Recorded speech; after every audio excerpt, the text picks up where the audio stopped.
The ferry, a rust-streaked behemoth that groaned with every swell, cut a slow, churning path through the slate-gray water.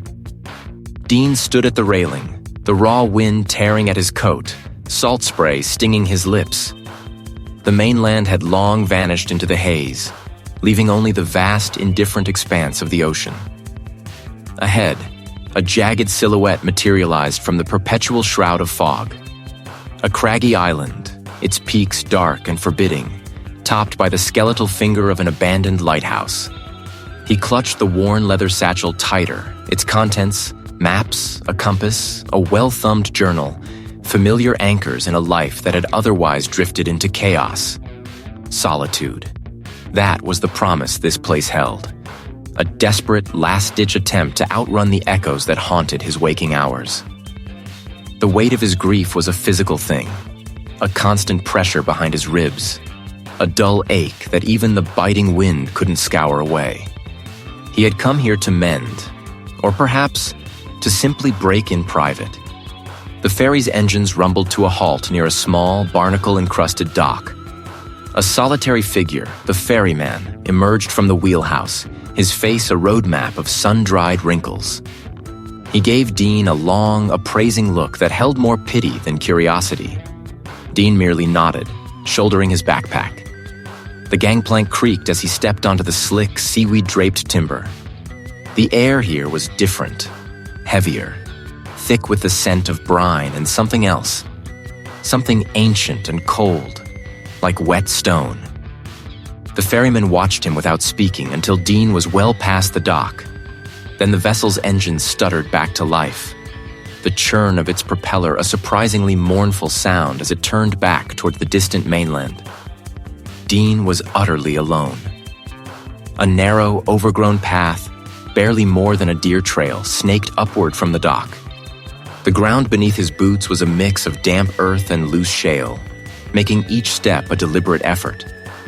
The only sounds were the incessant roar of the surf against the unseen cliffs and the mournful cries of gulls circling overhead, their calls elongated and distorted by the heavy fog that clung stubbornly to the island's higher elevations. He walked for what felt like an hour, the path gradually widening into a semblance of a dirt track. Then, through a sudden thinning of the mist, he saw it. The cottage. It sat on a windswept bluff, a hunched gray structure of weathered stone and decaying timber, clinging precariously to the land like a limpet. A chimney, half collapsed, pointed a broken finger at the sky. Next to it, towering over everything, stood the abandoned lighthouse, its white paint long since peeled and faded, leaving a mottled, moss-stained exterior. The lantern room, once a beacon, was a shattered cage of rust and broken glass, a silent testament to its long disuse. Dean felt a strange mix of resentment and morbid curiosity. Why here? Why this desolate place? He pushed open the cottage's front door. It groaned on rusted hinges, protesting its sudden awakening, and swung inward with a sigh of stagnant air. A wave of cold, musty silence washed over him, thick with the smell of damp plaster, mildew, and something else indefinable, something that hinted at long neglect and closed-up memories. Dust motes danced in the slivers of weak light filtering through the grimy windows. The interior was a tableau of arrested time. A faded rug covered the warped floorboards. Against one wall, a shelf held a collection of nautical charts, yellowed and curled at the edges, and a few leather-bound books, their titles indecipherable in the gloom. Dean ran a finger over the grimy surface of the table, leaving a clean streak in the thick layer of dust. He dropped his backpack onto one of the chairs, the thud echoing unnervingly in the quiet. His eyes scanned the room, taking in every detail, searching for a sign, a clue, anything that might connect him to the man who had lived here. But there was nothing personal, no photographs, no trinkets, just the utilitarian remnants of a solitary existence. It was as if the cottage itself had absorbed the old man's presence, leaving only the ghost of his absence. A profound weariness settled over Dean. a fatigue that went deeper than the long journey. He walked to the largest window, peering out at the relentless gray of the ocean. The fog had crept closer, shrouding the base of the abandoned lighthouse, making it seem to float disembodied above the swirling mist. The relentless crash of the waves against the shore was a constant drumming rhythm, a primordial heartbeat. As he stood there, a faint, almost imperceptible sound reached him from beyond the window. It wasn't the wind, nor the waves, nor the gulls. It was a low, resonant thrum, a vibration that seemed to emanate from the very depths of the earth, or perhaps the ocean floor. He tilted his head, listening intently, but it faded as quickly as it had come, leaving only the familiar roar of the surf. Dean dismissed it as the wind catching a loose board, or perhaps the rumble of his own tired mind. He was exhausted, and the isolation was already playing tricks. He needed to unpack, to make this desolate place his own, to find some semblance of order in the chaos he carried within. He blinked, shaking his head. The ferryman, a gaunt man whose face looked as if it had been carved from the island's own granite, merely grunted when Dean disembarked. The single dock, weathered planks slick with green algae, groaned under his weight. Dean clutched his duffel bag tighter, the canvas strap digging into his shoulder. The ferry, having expelled its lone passenger, turned with a mournful bellow, its stern thrusters churning the gray water into a frothy mess before it vanished back into the enveloping mist. Dean was alone. High above, barely visible through the swirling vapor, stood the skeletal silhouette of the abandoned lighthouse. A stark, black finger pointing to a sky that felt heavy and oppressive. Dust motes danced in the slivers of weak light that pierced the grimy windows. Dean dropped his bag in the main room, a space dominated by a stone hearth and a single rickety table. He ran a hand over the rough-hewn mantelpiece, feeling the texture of the past, of a life lived in stark solitude. His grandfather, a man he barely remembered, had spent decades here, watching the sea, tending a light that no longer burned. He spent the first few hours methodically cleaning, sweeping away decades of accumulated dust, wiping down surfaces with a damp cloth.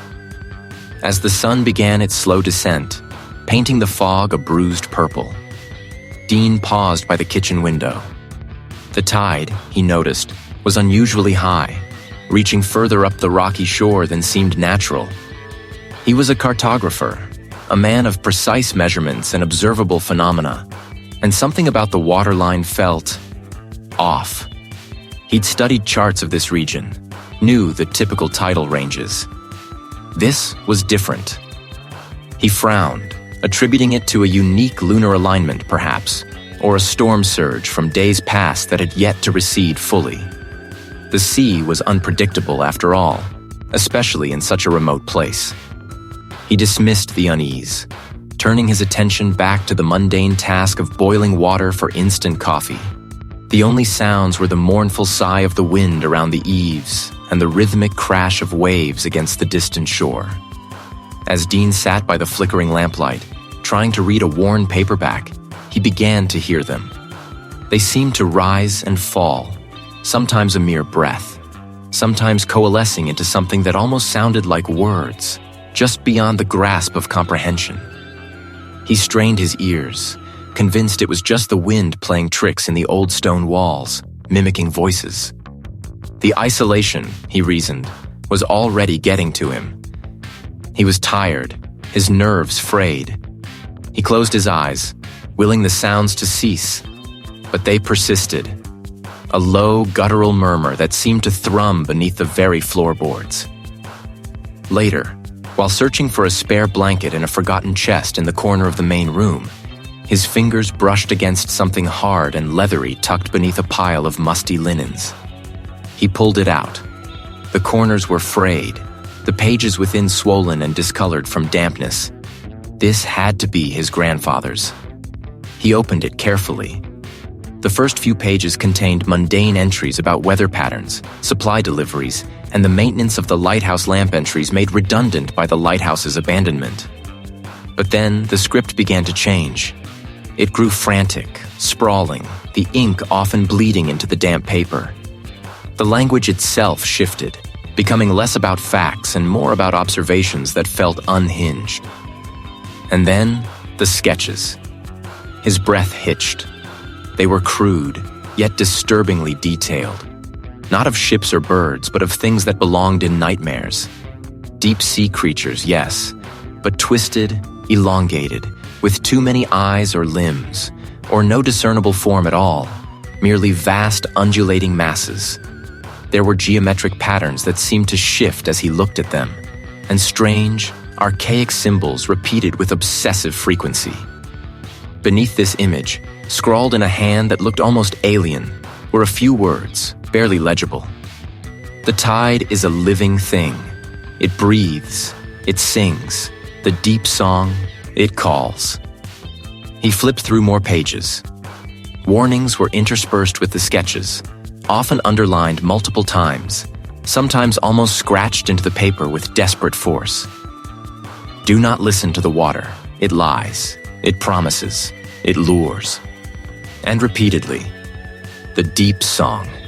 It comes for us all. Dean closed the journal, his fingers trembling slightly. His grandfather, he thought, must have gone mad out here. That was the logical explanation. A man alone for too long, imagining things, projecting his fears onto the vast, indifferent ocean. He tried to rationalize it, to impose order on the unsettling discovery. Perhaps his grandfather had been an amateur artist, dabbling in fantastical creatures. Perhaps the isolation had simply twisted his perceptions. Dean, a man who dealt in the concrete lines of maps, in measurable distances and fixed points, needed to believe in a rational explanation. And through the constant crash of the waves, he could almost discern a pattern, a rhythm that was not natural, a slow, deliberate pulse beneath the surface of the sea. The words echoed in his mind, and for a fleeting, terrifying moment, he wondered if he was already beginning to hear it too. The taste of stale coffee lingered on Dean's tongue, a bitter counterpoint to the lingering unease from his grandfather's journal. He'd barely slept, the cryptic scrawl and the wild speculation about a thing in the deep swirling through his mind like the relentless fog outside. He'd tried to dismiss it as the ramblings of a man broken by solitude, but the sheer conviction in the aged handwriting had burrowed under his skin. The cottage was a mausoleum of forgotten things, a repository of his grandfather's life. Dean began his search in the small, dust-laden study, a room he'd barely touched since arriving. Bookshelves crammed with nautical charts, weather-beaten tomes on local history, and odd leather-bound volumes lined the walls. He ran his fingers over the spines, the dry paper whispering beneath his touch.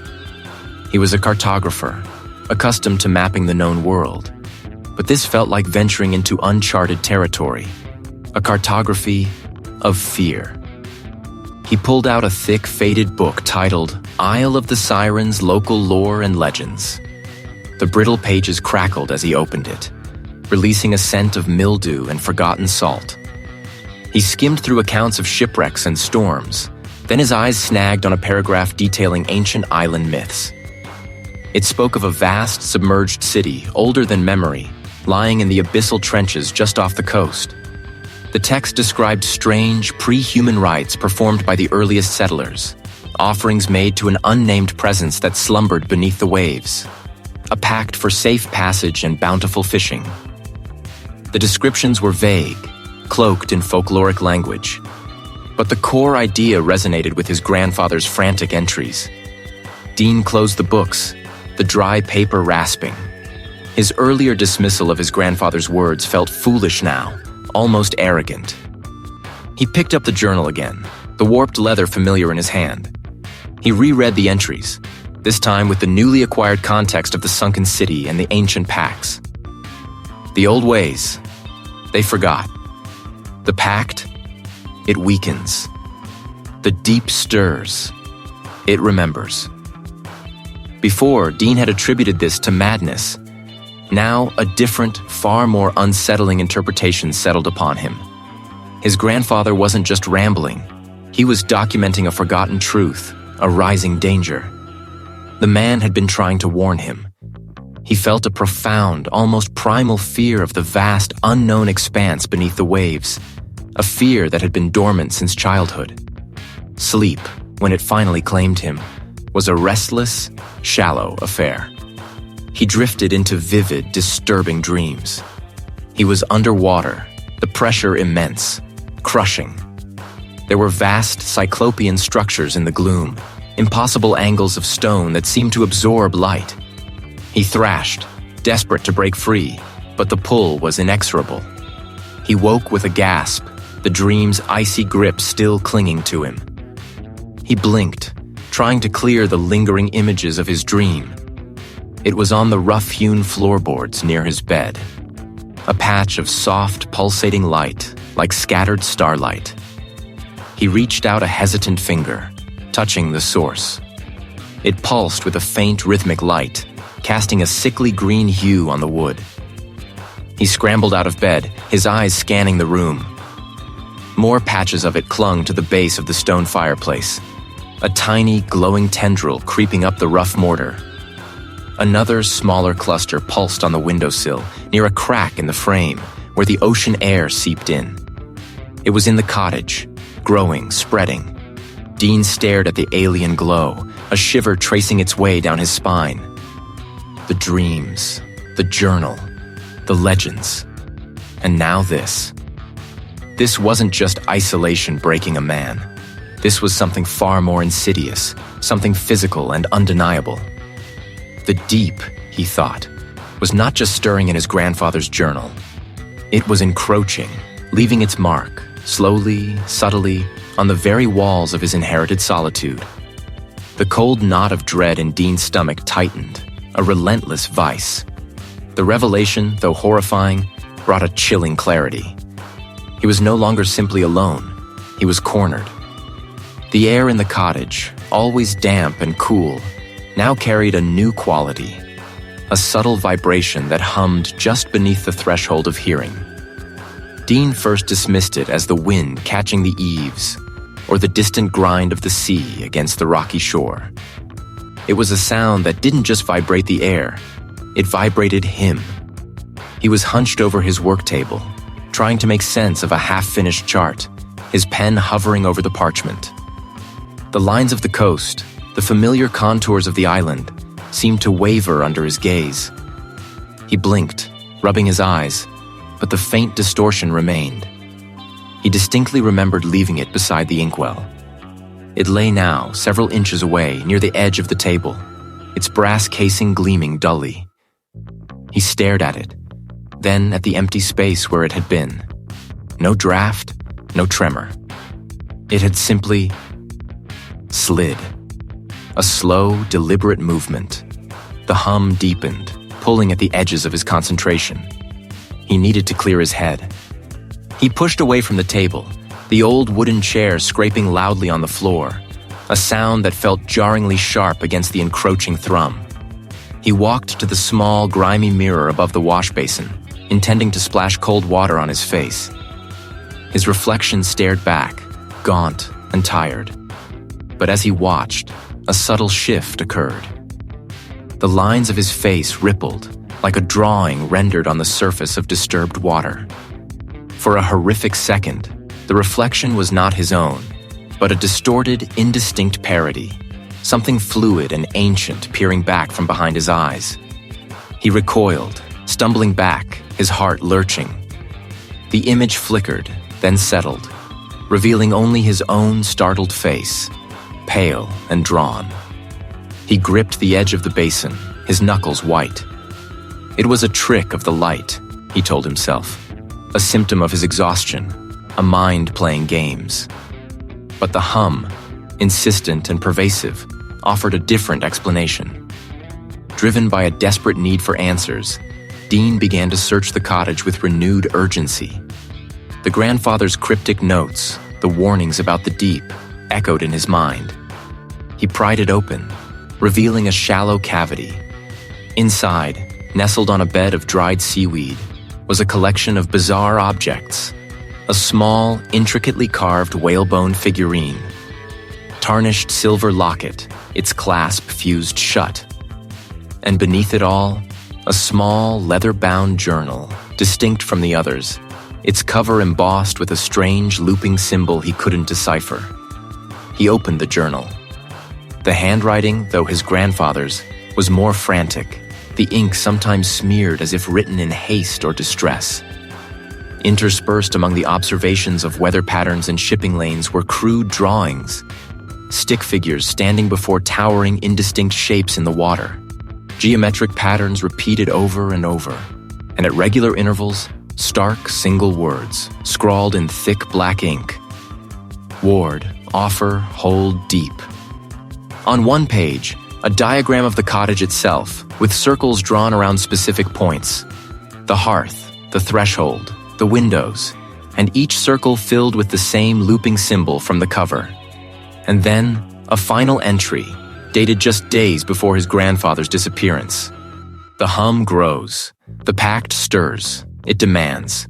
I cannot hold it much longer. The abandoned lighthouse. Too close. Too much. The salt. The blood. Not enough. Blood. Not just warding then. Sacrifices. The granulated mixture in the pouch suddenly felt sickeningly significant. His grandfather hadn't just been trying to keep something out. He had been trying to appease it, to keep it at bay. The hum in the cottage swelled. No longer just a vibration, but a resonant chord that filled his ears, his chest, his very skull. It was a siren song of the deep, a sound that promised oblivion and absolute quiet. He stumbled, catching himself on the edge of the table.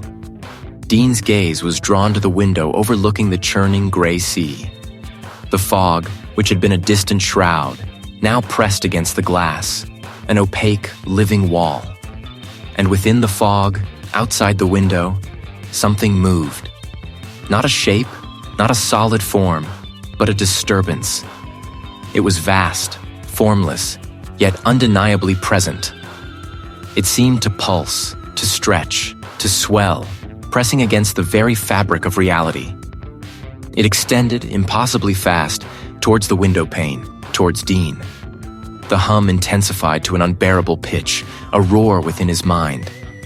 The tendril reached the glass, not touching it, but hovering mere millimeters away, its form rippling, pressing inwards.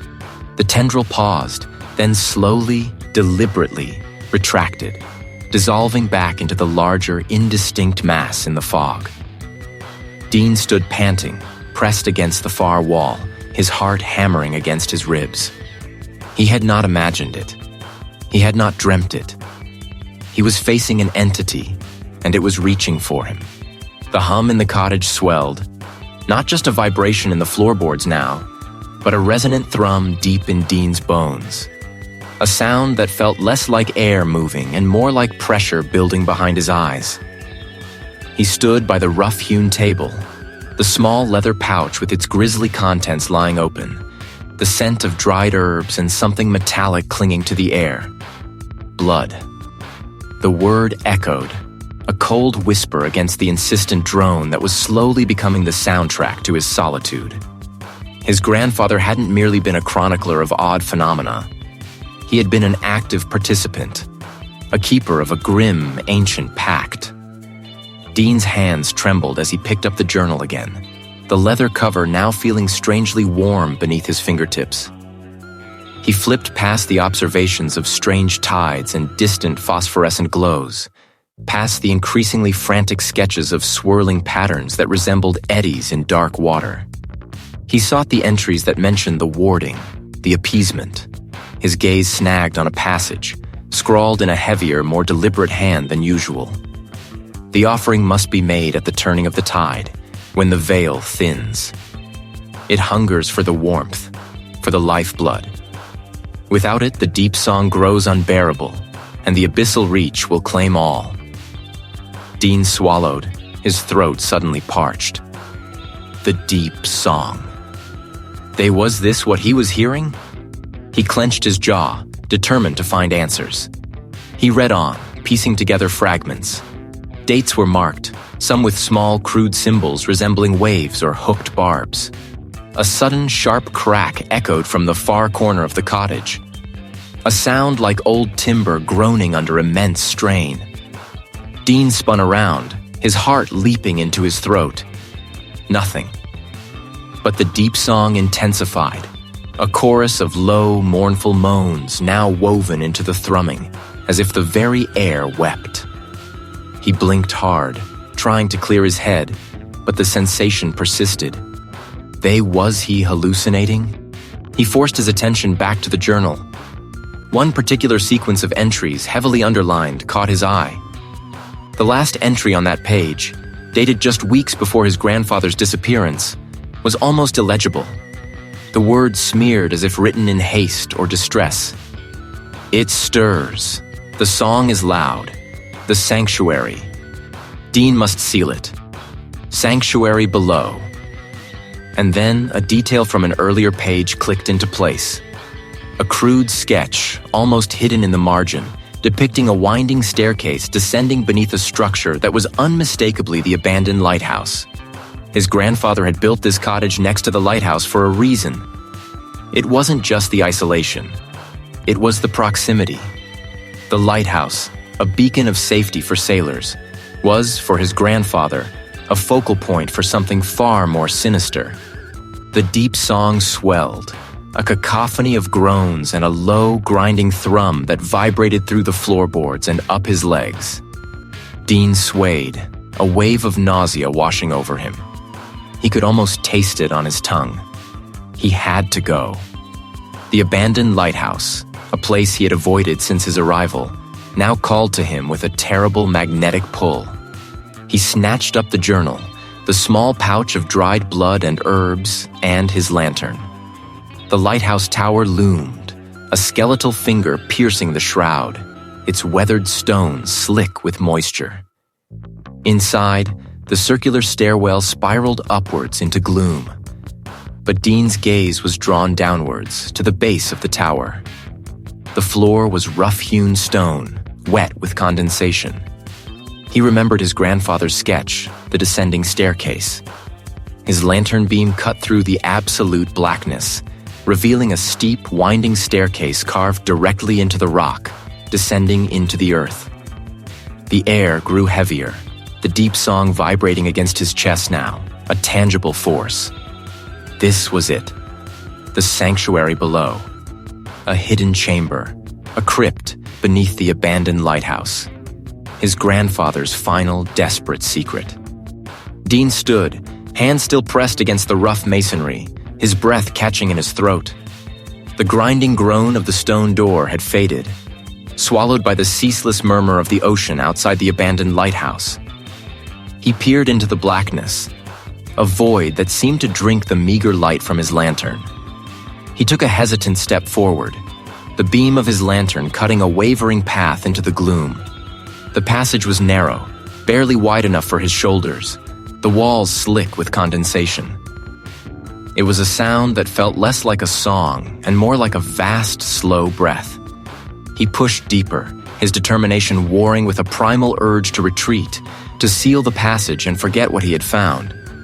But the mystery, the unsettling pull of the island's secret, was too strong. The air here was still and heavy, devoid of any natural ventilation, yet it was breathable, albeit with that strange, cloying odor. The drip, drip, drip was louder now, echoing off the unseen walls. Dean swept his lantern beam across the space. In the center of the chamber, a low, squat pedestal rose from the floor. Upon it rested the source of the chamber's unsettling aura. It was an object unlike anything Dean had ever seen. Roughly spherical, perhaps 3 feet in diameter, it pulsed with a faint inner luminescence, a deep, bruised purple that seemed to inhale and exhale light.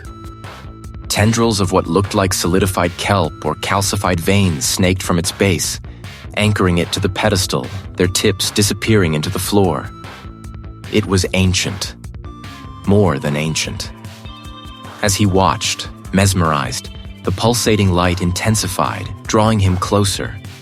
He reached out a hand, drawn by an irresistible force, his fingers hovering inches from the object's surface. The air around it shimmered, and the purple light flared, momentarily blinding him. When his vision cleared, the chamber was gone. He was no longer in the abandoned lighthouse. He stood on a precipice of black, unfathomable water, stretching out to an infinite horizon under a sky of bruised, swirling colors. Below him, the water pulsed with the same bruised purple light as the object in the chamber, and within its depths, he saw it. Its eyes, if they could be called eyes, were not organs but swirling vortexes of deeper purple, countless and unblinking, fixed on him. This was the entity. Not a monster, not a beast, but a fundamental force. A living current of the deep that had been dormant, now stirring. It was not malevolent in a human sense, but utterly indifferent, a colossal hunger that had awakened. Then the vision shifted, twisting into something more terrifying. He saw the island, his island, submerged, not by rising tides, but by a gradual, insidious absorption. And then he saw himself. He was becoming one with the deep, a silent, unthinking sentinel. His consciousness stretched thin across the ocean floor, a part of the entity's colossal, slumbering mind. He was being pulled, not just into the water, but into its very essence, his individuality dissolving like salt in the sea. This wasn't just a threat to his life. It was a threat to his very being, to his identity, to everything he was. He was merely an interesting morsel, a fleeting thought in its ancient alien consciousness. The vision snapped shut. Dean gasped, stumbling backward, tripping over his own feet. He scrambled away from it, pressing himself against the rough wall, shivering uncontrollably. The entity was here. It was awake, and it had shown him his fate. The grinding groan of the stone door had faded, swallowed by a profound, echoing silence that felt heavier than the weight of the sea itself. He wasn't alone. Not anymore. The passage wasn't just a discovery. It was an invitation, an open wound in the rock, and something was already seeping through. A low, guttural thrum began to vibrate through the stone beneath his palm. Not quite a sound, more a deep-seated tremor that resonated in his teeth. Dean stumbled back, tearing his hand from the wall as if burned. The air grew heavy, viscous, tasting of salt and rot and something indescribably wrong. It was a flavor that coated his tongue, metallic and bitter, making his stomach clench. His own thoughts, usually a steady internal monologue, felt suddenly distant, fragmented, as if his mind were a fragile vessel being swamped by an alien tide. A faint, slithering sound began to emanate from the passage, wet and dragging, as if something immense and boneless was slowly, inexorably pulling itself into the space. Dean's eyes, wide and unblinking, fixed on the impenetrable blackness. He was trapped. The passage was open, and whatever lay beyond it was no longer content to merely lurk. It was actively trying to break through, to manifest, to possess this space, and perhaps him along with it. The journal, his grandfather's journal. It held the answers. He was sure of it. He snatched the thick, leather-bound book from the makeshift table where he'd left it, his fingers fumbling with the clasp. The cryptic handwriting blurred before him, a jumble of ancient fears and desperate warnings. He ignored the accounts of the island's bleak history, the meticulous observations of currents and tides, the mournful poetry. He needed a solution, an escape.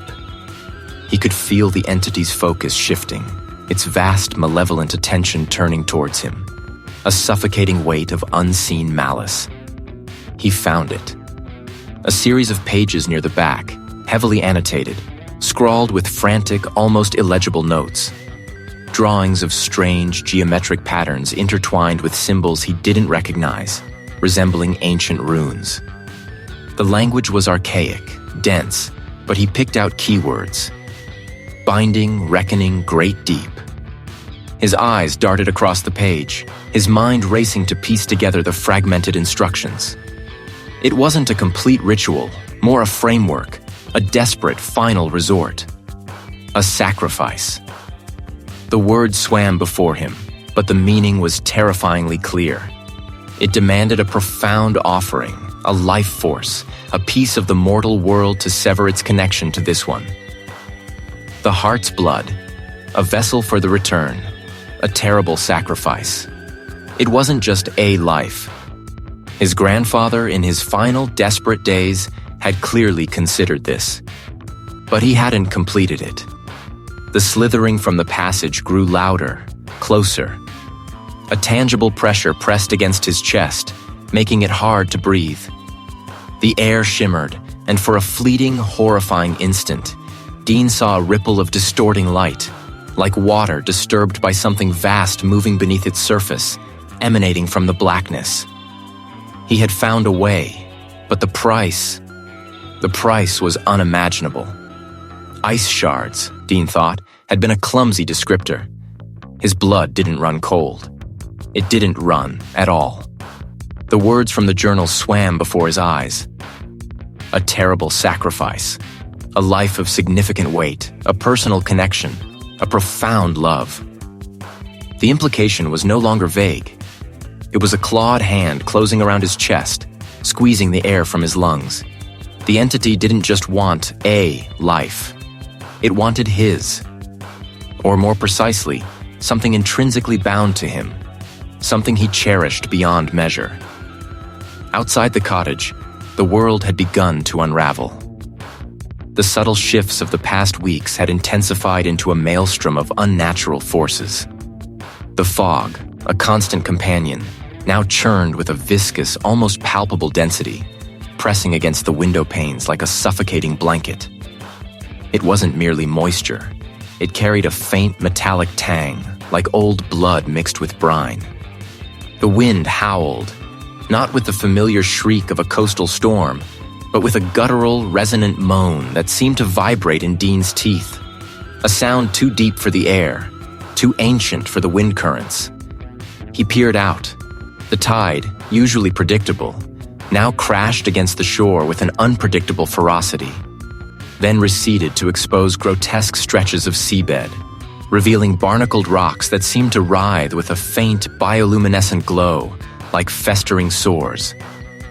Even the kelp beds, normally a rich olive green, had taken on a sickly, translucent pallor, their fronds tangled into impossible knot-like masses that pulsed with the same faint light. The entity wasn't just stirring, it was actively reaching, its influence distorting the island's reality. Dean ran a hand over the aged leather of the journal, its pages brittle beneath his touch. He had no choice. He wouldn't surrender. Not now. Not after all he had endured, all he had discovered. He would fight it, even if the cost was everything. He flipped through the final cryptic entries. The ritual wasn't about destruction, not entirely. It was about binding, about creating a seal, a barrier, at the heart of the entity's nascent influence. The journal spoke of a precise alignment, a specific moon cycle. Tonight, the low tide coinciding with the new moon. And then, the true horror of the sacrifice revealed itself. The counter-ritual demanded the severing of the last such anchor.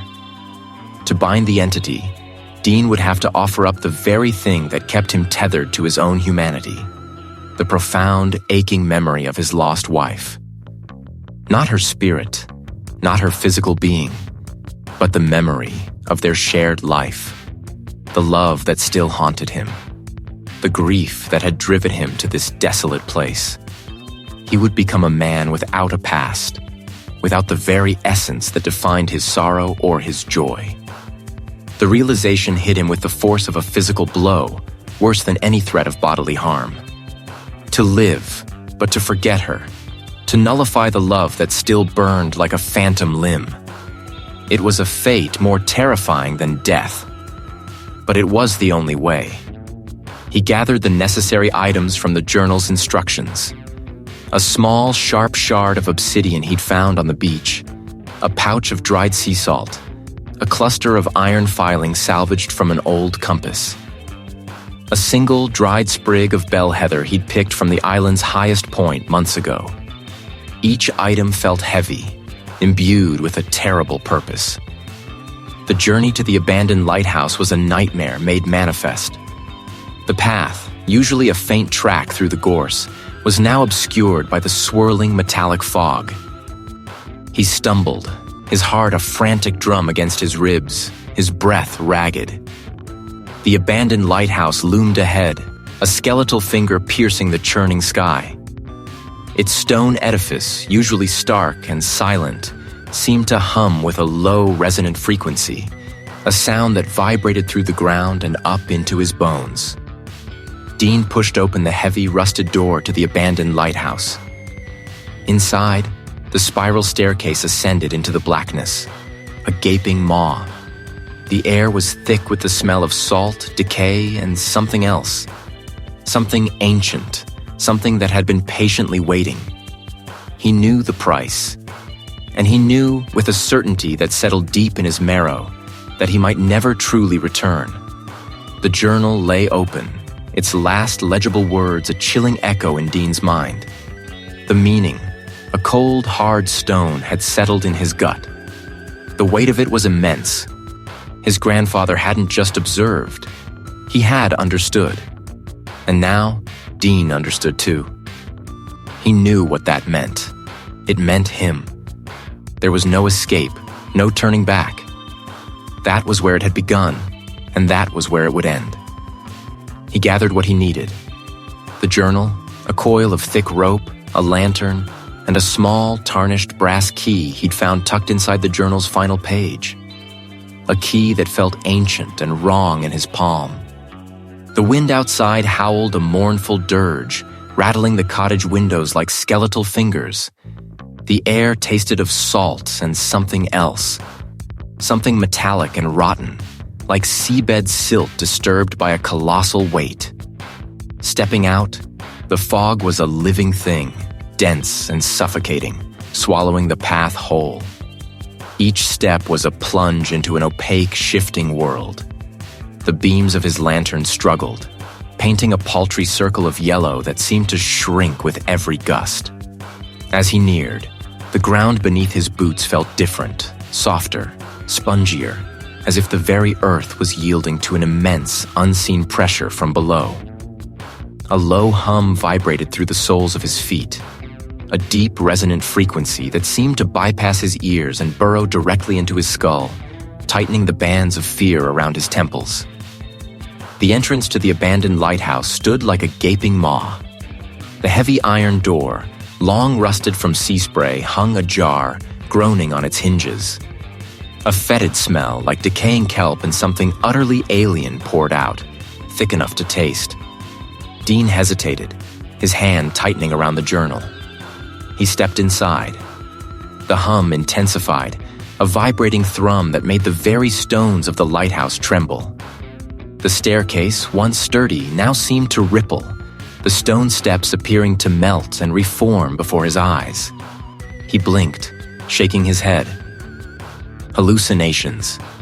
It was starting. The journal in his other hand was heavy, a burden and a guide. With every turn of the spiral, the temperature dropped further, and the air grew heavier, pressing down on his chest, making each breath a struggle. They were his own fears, he told himself, amplified, twisted. His grief, his failures, his profound, aching loss.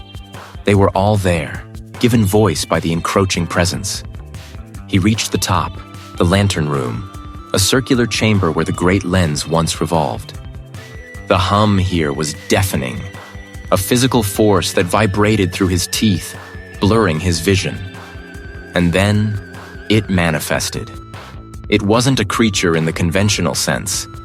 It was a distortion, a ripple in the fabric of reality itself, centered over the gaping hole.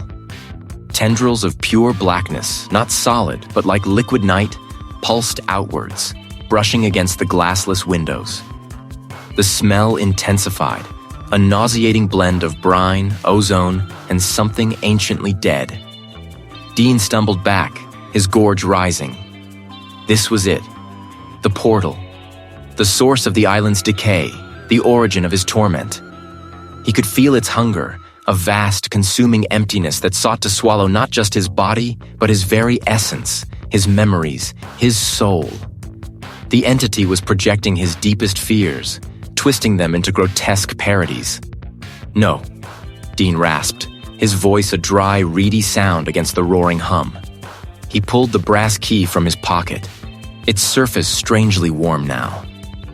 He remembered the journal's final cryptic instructions, a series of symbols and a diagram of the lighthouse's central shaft. The key, he realized, was not for a lock, but for a specific point, a specific action. He scanned the floor, his eyes darting through the shimmering distortions. This was the mechanism. He moved towards it, each step a battle against the crushing pressure and the psychological onslaught. The entity intensified its attack. "You are worthless. You are alone. Join us." He knelt, his fingers trembling, and inserted the brass key into the stone indentation. He took a deep, shuddering breath, tasting the metallic decay in the air. The hum peaked, a high-pitched shriek that threatened to burst his eardrums. He turned the key. A grinding sound, impossibly loud, echoed from the depths of the lighthouse. The stone beneath him vibrated violently. The air ripped. The vortex screamed, a sound that was not sound, but pure, agonizing psychic noise, a wail of ancient fury and despair. The ground buckled. Dean clung to the key, twisting it further, pushing past the pain, past the fear. He remembered the journal's final incomplete words. A terrible sacrifice. The key wasn't just a switch. It was a conduit. It needed him.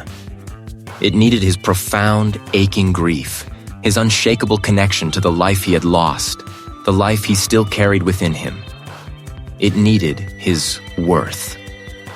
With a guttural cry, Dean pushed the key fully home, twisting it until it clicked with a bone-jarring finality.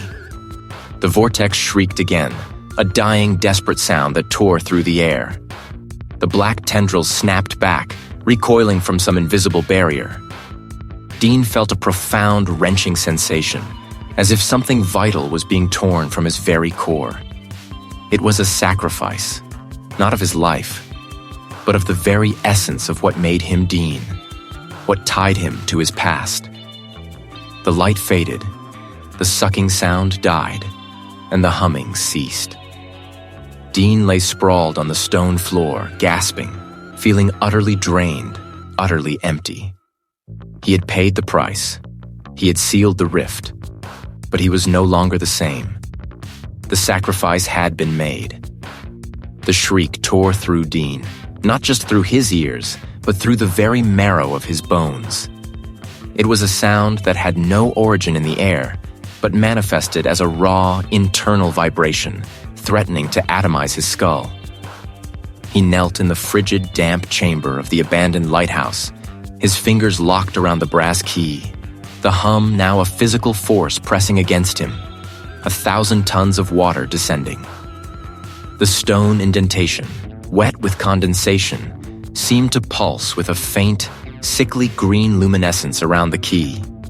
He pushed, twisting the key with a desperate guttural grunt. It grated, a sound like tectonic plates shifting beneath the island, then turned with a final sickening click. The shriek abruptly ceased. Silence. Not the absence of sound, but an absolute suffocating void that felt heavier than the shriek itself. Dean gasped, a ragged, burning intake of the metallic-tasting air. His ears rang, a high-pitched whine that slowly faded, leaving only the frantic drum against his ribs.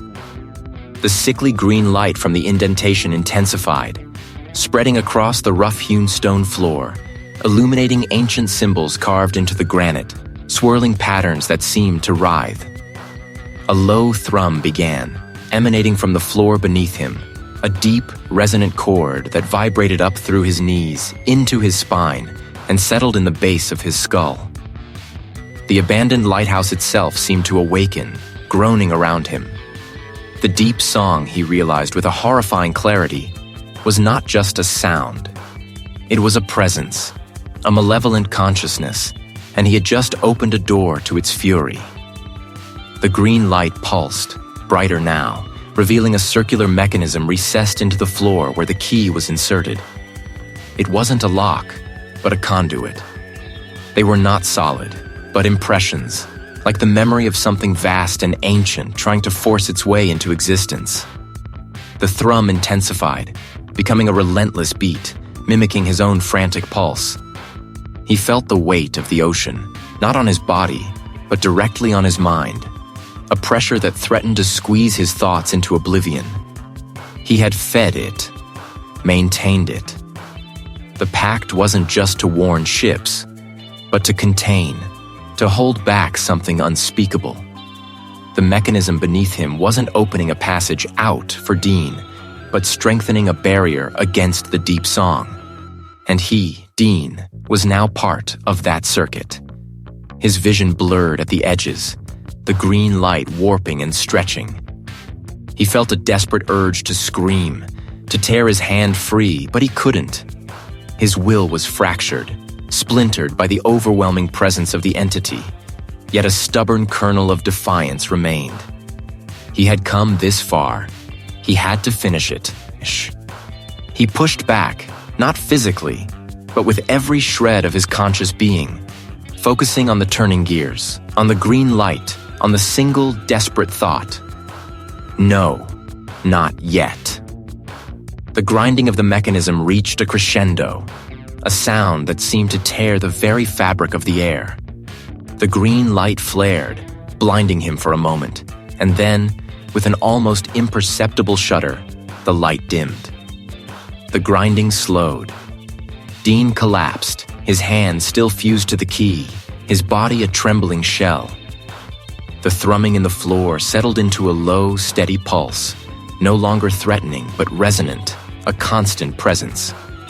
He was utterly spent, his muscles screaming, his mind an empty cavern echoing with the phantom shriek. When he finally managed to lift his head, his gaze fell upon the key. He tried to pull his hand away again, but it was useless. He was bound.